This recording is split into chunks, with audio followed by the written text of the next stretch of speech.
Hello and welcome to part one of two presentations on the knee. We start with a quick review of the normal anatomy and then go on to the Ottawa rules for the knee, soft tissue effusion, distal femur fractures, Pellegrini-Stieda lesions, and finish up with patella fractures. Here's a quick look at the normal anatomy on the AP projection. Feel free to pause the video, otherwise just let it run and we'll move on to the next. So whilst we can't directly see them on the x-ray, it's important that you remember where the cruciate ligaments are, where the menisci are, and also where the collateral ligaments are. Here's a quick look at the anatomy on the lateral projection. So again, pause the video if you wish, otherwise just let it run and we'll move on. And just another slide to remind ourselves about the soft tissue structures in and around the knee. Again, pause the video or just let it run, depending on how you feel. And here we have the axial skyline view of the patella. Again, just remind yourselves of the anatomy.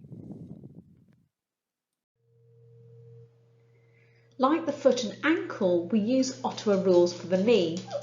And these are, if the patient's over the 55, if there's a tender head of fibula, if there's isolated tenderness of the patella, an inability to flex the knee to 90 degrees, and an inability to weight bear immediately following the injury and in the emergency department 4 steps. This will help clinicians to decide whether the patient needs to have a knee x-ray or not. In order to be able to recognise a knee joint effusion, we need to know our soft tissue anatomy. Remember, soft tissue appears as light grey, fat that appears as a very dark grey, and finally air appears as black. The knee joint capsule contains a very large bursa, the suprapatellar bursa, and in order to recognise where this suprapatellar bursa is, we need to know our normal anatomy.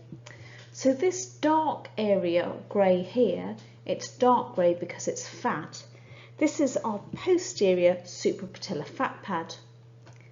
If you can look carefully, there's a small black triangle of fat there. This is our anterior suprapatellar fat pad.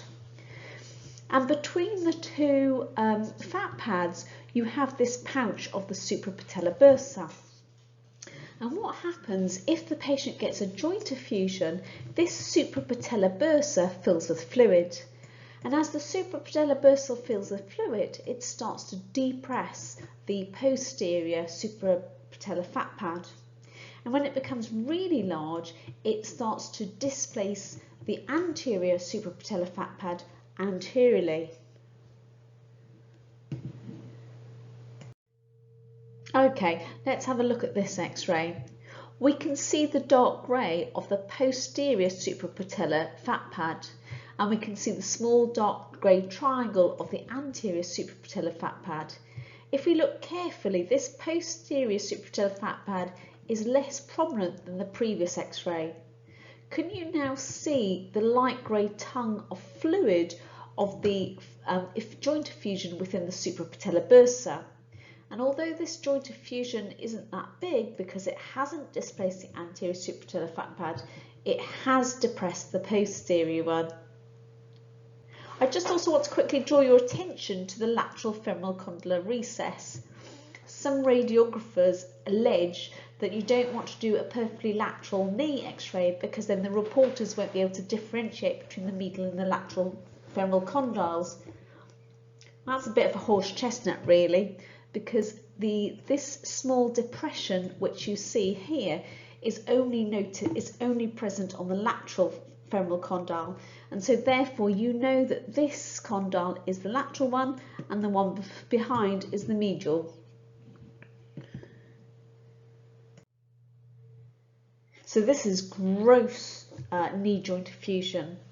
We can see ever so tiny amount of the posterior suprapatellar fat pad that's almost been completely depressed, And if you look, the anterior suprapatellar fat pad has been displaced anteriorly, and furthermore, the patella has also been displaced anteriorly as the whole of the suprapatellar bursa fills with fluid. It's absolutely vast. And if you look, the dark grey, which normally resides here, of Hoffer's fat pad has become obliterated. So this really is a really marked joint effusion. But as I said, a joint effusion does not necessarily indicate that there is a bony abnormality. A lipohemoarthrosis occurs when there is an intra-articular fracture and the fatty yellow bone marrow extrudes out of the fracture site into the joint capsule. We're very familiar with seeing a lipohemoarthrosis in the knee, but you can also get them in the shoulder and in the elbow. The key thing is, though, you can only visualise it when your central ray is perpendicular to your cassette. And it's for this reason that we always do an HBL view with the knee when there's been trauma, to be able to ensure that we can tell if there's a lipohemoarthrosis or not. Okay, so let's have a little look at this lipohemoarthrosis. We can quite clearly see the suprapatellar bursa being outlined, and within it we've got a fluid level. So a lipo means fat, and hem means blood, and arthrosis means joint. So we have a fat blood fluid level within the joint space. So fat, as we know, is a dark grey. So we see the fat sitting on top of the blood, creating a fluid level. Now, if we look at this image on the right, we can see very carefully this very small dark triangular area of the anterior suprapatellar fat pad. And then we can also quite clearly see the posterior suprapatellar fat pad that has been depressed but not completely obliterated.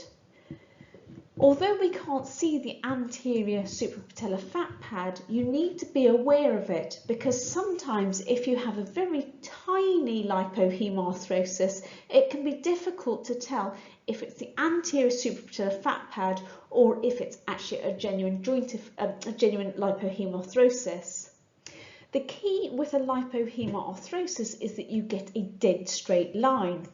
And sometimes when you get a joint effusion, a significant joint effusion, it will push the anterior suprapatellar fat pad anteriorly. So the apparent fat, which is difficult to differentiate between whether it's a lipohemoarthrosis or whether it's just the anterior suprapatellar fat pad, you'll get a curvature if it's just a joint effusion.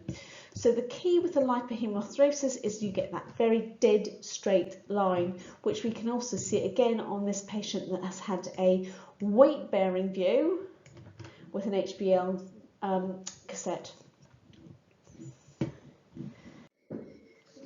So with distal femoral fractures, supracondylar and intercondylar fractures are relatively common. They tend to occur in elderly patients who have osteopenic bones. And an extension into the knee joint is quite common, so you need to carefully evaluate your image to see if there's an intra-articular component.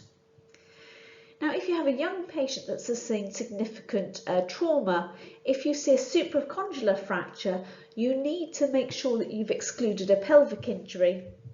Classically, patients who dislocate their hip, if the if there isn't an associated fracture in the acetabulum or within the pelvic ring, then you need to find out if there's a further fracture down in the knee.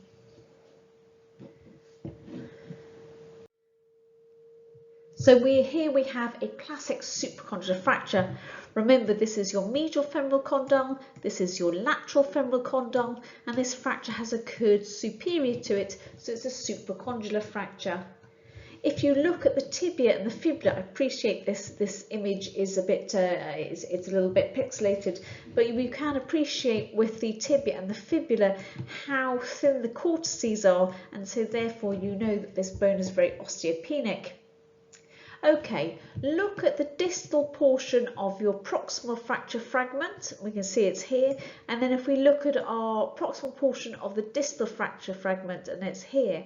So we can see that the distal fragment, because we always talk about the distal fragment in relationship to the proximal fragment, we can see that the distal fragment has displaced medially.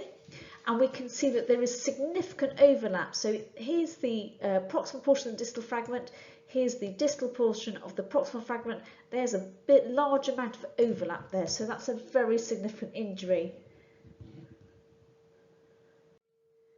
And again, there's a lateral view. Now, there isn't a lipohemarthrosis within the suprapatellar bursa. And that's not really surprising because this is an extra articular fracture, and so therefore you wouldn't be expecting to see a lipohemarthrosis. So let's find again the distal portion of our proximal fragment, which is through here. And then we can see that this is the proximal portion of our distal fragment running through here. So again, even on the lateral view, you can see this marked overlap. And the reason why this is so important is because the surgeon is going to have to reduce this to make sure that they get good alignment, to make sure that alignment is preserved.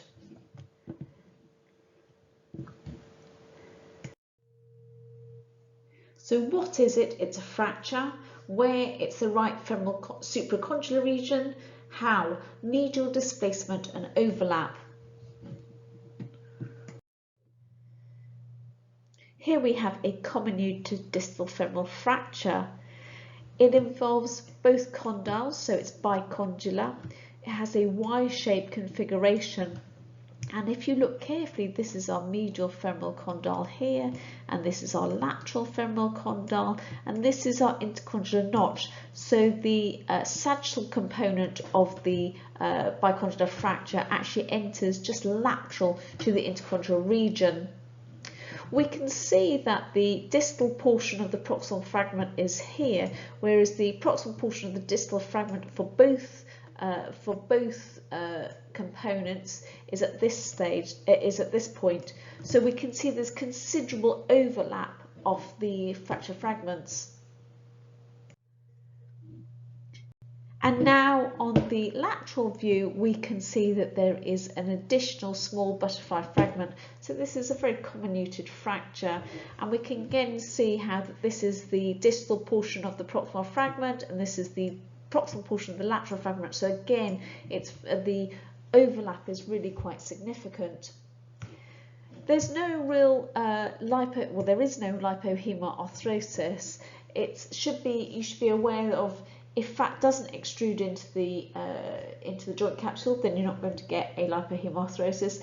But also, if the fracture is so significant and it ruptures the joint capsule, then that fluid will be able to extend out of the joint capsule, which is why you might not get a lipohemarthrosis. So what is it? It's a fracture where it's the left femoral bicondylar region. How? It's comminuted with significant overlap. A Pellegrini-Stieda lesion is not a fracture. That's really important. We need to think back to our anatomy. So this is our medial femoral condyle. This is our lateral femoral condyle. The reason why the medial femoral condyle is always bigger than the lateral portion is because on top of the medial femoral condyle is this really large tubercle called the adductor tubercle. And this is where your medial collateral ligament inserts. And what Pellegrini-Stieda lesion is, it's calcification of a hematoma.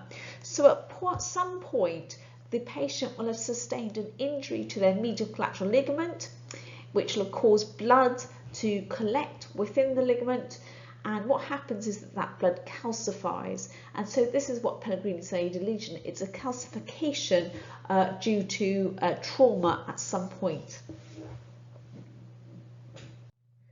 So what is it? It's calcification where it's the medial collateral ligament adjacent to the adductor tubercle. How? It's moderate. Some Pellegrini-Stieda lesions can be really quite large indeed, very, very impressive, whereas this, although I would describe it as a moderate in size. Let's quickly just refresh on our anatomy. So the quadriceps tendon inserts at the proximal pole, and what happens is that it actually thins and then continues across the patella, and where it then joins to form the prepatellar tendon at the distal pole. So what that means is that this sort of thinning of the tendon across the patella is that if the patella is undisplaced, then it will actually be held in place, and providing that the patient doesn't flex their knee, it will heal without any problems. So with the first fracture we have a transverse undisplaced fracture, whereas this transverse fracture has got distraction of the fracture site. So what that means is that the quadriceps tendon and the prepatellar tendon have started to pull it apart. You can get fractures just to the upper or lower poles. Again, it would indicate that there's been a avulsion of either the quadriceps if it's the upper pole tendon, or the prepatellar tendon if it's the lower pole. Now a stellate fracture, so stellate, think of Latin for star, stella. A stellate fracture, this is a comminuted fracture of the patella. It looks a bit like a star, if you could imagine, but significantly it's undisplaced. So again, that reticulum is holding the patella in place, and providing that is maintained, that person won't need to go on and have a tension band wiring, so it will heal relatively well. Displaced comminuted fractures, they're very significant, so these people will need to have a tension band wiring surgery. You can also sustain a vertical fracture and then also an osteochondral fracture. So if you think back to your talar dome fractures where you get osteochondral fracture, you can get the same in the patella.